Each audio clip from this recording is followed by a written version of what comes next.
AP నుంచి అయోధ్యకు బస్సులపై RTC zone ED Chengal Reddy కీలక ప్రకటన చేశారు. భక్తులు, ప్రయాణికులు బృందంగా వస్తే కడప నుంచి అయోధ్యకు ప్రత్యేక బస్సు సర్వీసుల్ని అంటే అద్దె ప్రాతిపదికన నడుపుతామని చెప్పారు. శ్రీ సత్యసాయి జిల్లా పుట్టపర్తి నుంచి అయోధ్యకు 4 బస్సులను ఏర్పాటు చేశామని గుర్తు చేశారు. ఆ కార్యక్రమం విజయవంతమైందని, ఇప్పుడు అదే తరహాలో కడపలో అమలుకు చర్యలు తీసుకుంటామని వెల్లడించారు. త్వరలో కొత్త ఆర్టీసీ గ్యారేజీని ప్రారంభిస్తామన్నారు. ఈ మేరకు ఇంజనీరింగ్ అధికారులతో చర్చించినట్లు తెలియజేశారు. కడప ఆర్టీసీ జోన్ రాష్ట్రంలోనే అతిపెద్దదని, దీని పరిధిలో 52 డిపోలున్నాయని చెప్పుకొచ్చారు.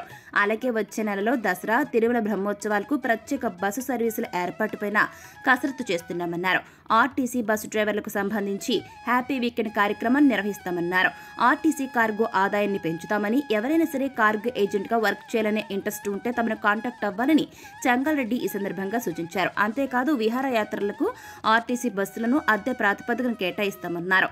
ఏపీ టూరిజం హైదరాబాద్ నుంచి తిరుమలకు బస్సు ఏర్పాటు చేసింది. ఈ నెల 19వ తేదీ నుంచి బస్సు ప్యాకేజీని ప్రారంభిస్తున్నట్లుగా ఏపీ టూరిజం డివిఎండివి చంద్రమౌళి రెడ్డి తెలియజేశారు. ఈ సర్వీసు హైదరాబాద్ నుంచి కర్నూలు మీదుగా వెళ్తుందన్నారు.